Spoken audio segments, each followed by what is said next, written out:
आंतरड need या गावातील नवरदेव आणि कुटुंबातील सदस्यांनी लग्न सोहळ्याला निघण्याआधी मतदान केंद्रात जाऊन रस्त्यात थांबून मतदान केलंय। कर्जत तालुक्यातील आंतरड नीड या गावामध्ये संदेश सुरेश धुके यांचं आज लग्न आहे। पनवेल येथे लग्न सोहळ्याला जात असताना असलेले मतदान लक्षात घेऊन नवरदेव संदेश आणि त्यांचे कुटुंबीय हे ब्रास बँड पथक यांच्यासह वरातीमधून गावातून पनवेलकडे निघाले होते। मात्र लग्न सोहळ्यासाठी जात असताना रस्त्यामध्ये असलेल्या कशेळे जिल्हा परिषद गटाच्या मतदान केंद्रात थांबून आपला मतदानाचा हक्क बजावण्याचं काम करण्यात आलं। आंतरड नीड गावातील नवरदेव संदेश सुरेश धुळे हा आपल्या लग्नासाठी पनवेल येथील सावळे रसायनी इथे निघाला होता। रस्त्यामध्ये जिल्हा परिषद शाळा आंतरड नीड इथे वरात रस्त्यामध्ये थांबून मतदान केंद्रावर जाऊन नवरदेवाकडून मतदान करण्यात आलं। तसंच नवरदेवाचे वडील सुरेश दामू धुळे आणि आई संगीता सुरेश धुळे आणि भाऊ आदेश धुळे या कुटुंबानं रस्त्यामध्ये नवरदेवाची वरात थांबवून मतदान करत एक आदर्श निर्माण केलाय। लग्नासाठी जात असताना रस्त्यामध्ये वरात थांबून मतदान केंद्रावर जाऊन मतदान करण्याचं काम धुळे या कुटुंबियांकडून करण्यात आलंय। लग्नासाठी विलंब होईल याचाही विचार न करता प्रथम देशाचे नागरिक आणि देशहितासाठी मतदान हे केलंच पाहिजे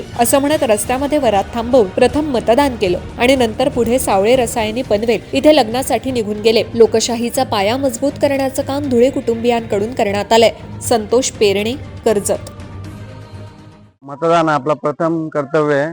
मी जसं मतदान केलं तसं सगळ्यांनी वेळेत वेळ काढून मतदान करा। YouTube वर सुद्धा रायगड टाइम्स सर्च करा आणि पहा रायगडच्या कानाकोपऱ्यातील प्रत्येक बित्तम बातमी। आणि हो, लगेच सबस्क्राइब बटनवर क्लिक करायला विसरू नका। रायगड टाइम्स, आपलं चॅनल, आपला आवाज।